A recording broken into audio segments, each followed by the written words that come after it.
You can draw the lapel shape you want. You might like this notched lapel, or you might like this wide lapel. This is a peaked lapel if you want. You might want to have your lapel details really low like this, or very high like this. Hi, I'm Jin. Welcome to Pattern Studio 101. We're creating a double-breasted blazer. This one. We drafted the base frame from scratch and completed the back body in the previous video.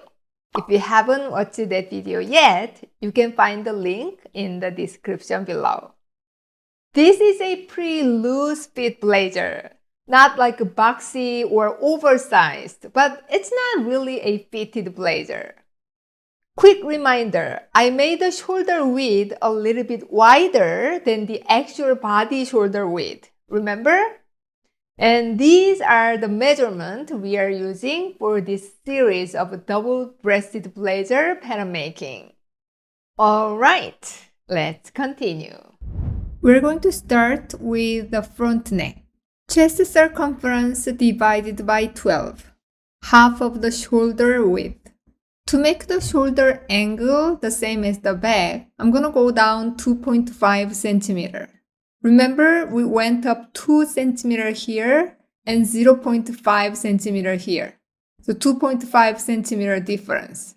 So now this is 2.5 centimeter. Connect 2 points, widen the neck width by 1 centimeter, extend the shoulder width by 1 centimeter.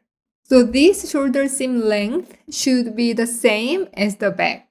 For the cross-chest guideline, move in 2 cm. Draw a line to the underarm level. Divided it by 3, and the front armhole curve will pass this point. So this is the front armhole curve. Let's draw the princess seam for the front body. 4 cm from the side seam along the armhole curve. 7 cm at the waist. You can draw a curve like this. Since this is 7 cm, 6 cm at the hip level. Then connect 2 points. Find a midpoint, upper one for the waist curve and the under one for the hip. And go down. Because this is 6 cm, this is 5.5 cm, just 0.5 cm bigger. You can connect with a straight line. So look at the curve if it's smooth and nice. We're gonna draw the side body later. Let's keep working on the front. For the neck, the chest circumference divided by 12.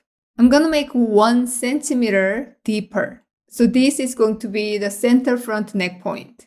You can draw the front curve, but this is not the final because we have to draw the lapel, right? So leave it for now. Now you decide how much overlap you want to have at the center front. So for my example, 15 centimeter. So from the center front line, 7.5 centimeter. Now we need to decide where the break point is. I'll have the break point for my example 5 centimeter lower than the waistline. So this is 5 centimeter. And this is going to be the break point where the lapel starts to fold. To draw the lapel fold line, extend the shoulder seam by 2 cm from the final high shoulder point. Then you can connect these 2 points. Let's draw the lapel shape. Because this is the lapel fold line, you can draw the lapel shape you want. You might like this notched lapel. Or you might like this wide lapel. This is a peaked lapel if you want. You might want to have your lapel details really low like this, or very high like this. Once you determine the lapel shape you like, trace it out and flip to the fold line. Then you need to revise the front neck curve. Keep the lapel shape you just flipped. And extend the line to cross the original front neck curve. Then you can find this cross point, right? Where this lapel shape meets the front neck curve. Then this is going to be the final front neck shape. So this is the front body in red. For the button placement, 2 centimeter in from the edge. So this is going to be the button, and 11 centimeter distance between two buttons. Because this is the center front, distance to the each buttons should be the same. And I'm gonna have a small dart on the front. It's not for a lot of shaping, but just a little bit of a shaping. 8 centimeter in from the waist. I made it 8 centimeter. I just want to have a dart a little bit closer to the overlap instead of the princess seam. It's just design things. You can make a dart like this if you want. I'm gonna make just 1 centimeter width. So 0.5 centimeter each side. 3 centimeter down from the underarm line. So you can draw the dart like this. For the bottom one, since this dart is not big, I'm gonna end the dart at the bottom level because I want to have a pocket in the same level. Unless you have patch pocket, you don't want to see the dart under the flap pocket.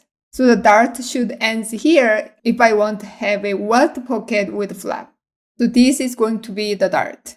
We're going to make the drill holes for the pocket once we complete the side body.